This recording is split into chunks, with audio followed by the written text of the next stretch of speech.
15 बातें जो आपको जेफ बेजोस के बारे में पता होना चाहिए। तो hey guys, welcome to dot guide, जहां फ्यूचर एंटरप्रेन्योर्स आते हैं। अगर आपने इस चैनल को अभी तक सब्सक्राइब नहीं किया है तो मेरी बात मानिए, आप बहुत कुछ मिस कर रहे हैं। Subscribe now. Number 15, Jeff Bezos birth. 12 जनवरी 1964 को इनका जन्म अल्बकरकी, न्यू मैक्सिको में हुआ। क्योंकि इनके पिता जॉर्गेनसन थे, इसीलिए इनका नाम जेफरे प्रेस्टन जॉर्गेनसन पड़ा।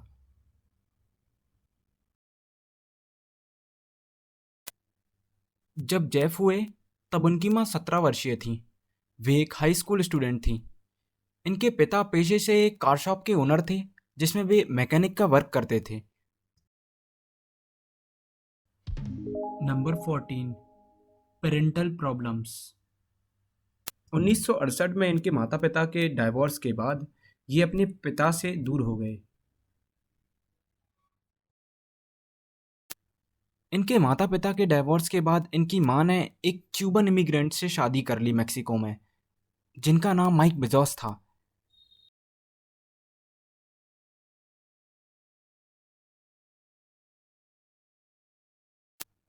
माइक बेजोस ने जेफ जॉर्गेनसन को अपना लिया और अब उनका नाम जेफ बेजोस पड़ गया।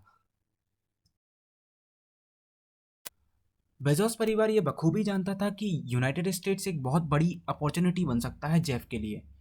इसीलिए उन्हें इस बात का इंतज़ार था कि कब यूनिवर्सिटी ऑफ न्यू मैक्सिको से माइक बेजोस अपनी डिग्री कंप्लीट करें और फिर उनकी पूरी फैमिली ह्यूस्टन शिफ्ट करे।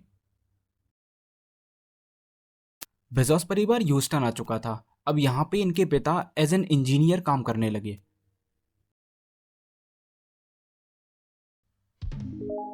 Number 13, early school. इनकी शिक्षा की अगर हम बात करें तो इनकी शुरुआती शिक्षा रिवर ओक्स एलिमेंट्री स्कूल से हुई। इन्हें हर साल अपनी गर्मियों की छुट्टियों का इंतज़ार रहता था। ऐसा इसलिए क्योंकि जब भी इनकी गर्मियों की छुट्टी पड़ती थी तो ये अपने नाना के पास चले जाया करते थे। इनके नाना का घर कोटला टेक्सास में हुआ करता था। Number 12, first tech achievement. घर में इनके अलावा इनके दो भाई बहन भी थे, जो कि इन्हें अक्सर आके डिस्टर्ब किया करते थे। तो इसको ओवरकम करने के लिए इन्होंने टेक्निकल अलार्म क्लॉक बना दी और अपने डोर के बाहर टांग दी। तो इससे क्या होता था, जब भी इनके भाई बहन आते थे तो इन्हें पता चल जाता था कि अब वो आ रहे हैं और डिस्टर्ब करने वाले हैं। इनके पिता को फ्लोरिडा में एक अच्छी जॉब ऑफर हुई थी, इसीलिए अब बेजोस फैमिली ह्यूस्टन से फ्लोरिडा मूव कर गई। Number 11, high school and part time job. River oak school में अपनी एलिमेंट्री शिक्षा खत्म करने के बाद इन्होंने अपनी हाई स्कूल की शिक्षा मायामी पाल्मेटो हाई स्कूल से कंप्लीट की। जेफसर ने हाई स्कूल में रहते हुए पार्ट टाइम जॉब भी की। वे मैकडॉनल्ड्स में एज अ काउंटर बॉय कुछ सालों तक काम करते रहे।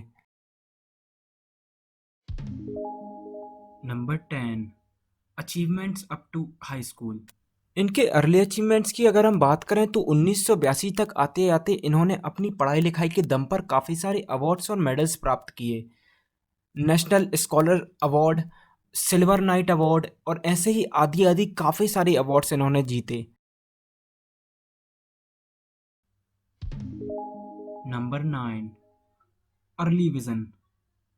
जब इनकी ग्रेजुएशन कंप्लीट हुई तब इन्हें स्पीच देने के लिए स्टेज पर बुलाया गया। तब इन्होंने अपना विजन बताया कि वे स्पेस को कॉलोनाइज करना चाहते हैं। Number 8, internship and job offer after college. University of Florida से अपनी ग्रेजुएशन कंप्लीट करने के बाद इन्होंने प्रिंसटन यूनिवर्सिटी से कंप्यूटर साइंस और इलेक्ट्रिकल इंजीनियरिंग में अपनी डिग्री प्राप्त की। 1986 में जब ये प्रिंसटन यूनिवर्सिटी से अपनी डिग्री कंप्लीट करके निकले तो इन्हें काफ़ी सारी जॉब ऑफर मिले, जैसे कि इंटेल, नोकिया, फिनटेक, इन सारी कंपनीज ने इनको जॉब ऑफर दिए। Number 7, early company jobs. इतने सारे जॉब ऑफर मिलने पर ये सोचना मुश्किल था कि किस कंपनी में जाएं, तो इन्होंने इन्फोटेक नाम के टेलीकम्युनिकेशन स्टार्टअप में ज्वाइन करना सही समझा। इन्होंने वहाँ ज्वाइन कर लिया और फिर यहाँ यहाँ पे कंटिन्यूस अच्छा काम करते रहे। इस कारण इन्हें हेड ऑफ़ द डिपार्टमेंट भी बना दिया गया। फिर ये आगे चल के डायरेक्टर ऑफ डिपार्टमेंट भी बने। 2 साल तक फिनटेक कंपनी में इन्होंने काम किया और फिर 1988 में इन्होंने वहाँ से काम छोड़ के बैंकर्स ट्रस्ट ज्वाइन कर लिया। यहाँ भी उन्होंने 2 साल तक काम किया और 1990 में यहाँ का काम भी छोड़ा। फिर उन्होंने कुछ महीनों के लिए David E Shaw and corporation join कर लिया। Number 6, Amazon is established. इतनी सारी जॉब में अप्लाई करने के बाद, उन्हें करने के बाद और उन्हें फिर छोड़ने के बाद अब उनका मन एक अपनी कंपनी खोलने का था। तो 2-3 साल उन्होंने इसके बारे में सोचा और फिर 5 जुलाई सन 1994 में अमेज़न लॉन्च कर दी गई। लेकिन ये अमेज़न के नाम से लॉन्च नहीं हुई। सन 1994 में जो उन्होंने कंपनी खोली उसका नाम था Cadabra.com। फिर बाद में उन्होंने इसका नाम Amazon.com कर दिया और ऐसा सर्च इंजन ऑप्टिमाइजेशन की वजह से किया गया, क्योंकि सी अल्फ़ाबेट में पीछे आता है एज़ कम्पेयर टू ए। अब Amazon एक ऐसी कंपनी थी जो कि बहुत सारे बुक स्टोर्स को एक साथ कनेक्ट करके एक हब बनाती थी, जहाँ पे सारी किताबें मिल जाया करती थी। केवल किताबें, इनिशियली केवल किताबें मिल जाया करती थी। नंबर 5, पेरेंट हेल्प्ड इन अमेज़न। इनकी कंपनी खोलने के लिए पैसों की ज़रूरत थी और शुरुआती दिनों में इनके पास कोई इन्वेस्टमेंट नहीं थी। तब इनके पिता ने इनको $300,000 दिए as an investment in Amazon company. Number 4, early years Amazon. जब इन्होंने अमेज़न को इन्वेस्टमेंट के लिए खोला तब इन्होंने साफ साफ बोल दिया कि 70% चांस है कि अमेज़न फेल हो जाए, इसीलिए लोग अपना पैसा सोच समझ के लगाएं। सन 1998 के आते आते अमेज़न एक ऑडियो बेस्ड और वीडियो बेस्ड कंपनी बन चुकी थी। फिर साल के एंड में कंज्यूमर गुड्स के पूरे प्रोडक्ट्स भी अमेज़न पर अवेलेबल होने लगे, तो अमेज़न छा चुका था। 3, कंपनी इन्वेस्टमेंट्स। सन 2000 तक अमेज़न ने जेफ को इतना अमीर बना दिया था कि अब उन्होंने एक दूसरी कंपनी शुरू कर दी जो कि स्पेस एक्सप्लोरेशन बेस्ड कंपनी थी और इस कंपनी का नाम पड़ा ब्लू ओरिजिन। मल्टीपल इन्वेस्टमेंट तो जेफ बेजोस के लिए काफ़ी आम बात हो चुकी थी। इसी के चलते सन 2013 में इन्होंने द वॉशिंगटन पोस्ट $250 मिलियन में खरीद लिया।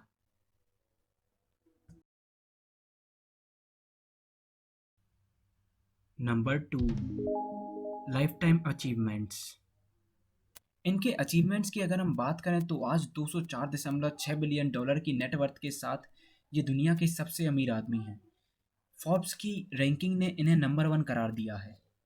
टाइम्स की पत्रिका ने इनका नाम सबसे पहले सन 1999 में शामिल किया जब इन्हें times person of the year करार दिया गया। ऐसा इसलिए क्योंकि तब वे बिलियनेयर बने थे और फिर टाइम्स की पत्रिका ने 4 से 5 बार इन्हें 100 मोस्ट इन्फ्लुएंशियल पर्सन में शामिल किया है। Number 1, Jeff Bezos quotes. इनकी थॉट प्रोसेस कुछ ऐसी है कि किसी भी कंपनी का ब्रांड उस कंपनी की वैल्यू को बता देता है। कोई कंपनी अच्छी तब होगी जब वो एक अच्छे ब्रांड को प्रस्तुत कर रही होगी, वहीं एक कंपनी उतनी ही नीचे तब जाएगी जब वो एक बेकार प्रोडक्ट को डाइवर्सिफाई कर रही होगी। वैसे ही आप पैशन को कभी चूज नहीं करते, पैशन आपको चूज करता है। ऐसा ही एक और थॉट है, if you can't tolerate critics don't do anything new और इंटरेस्टिंग।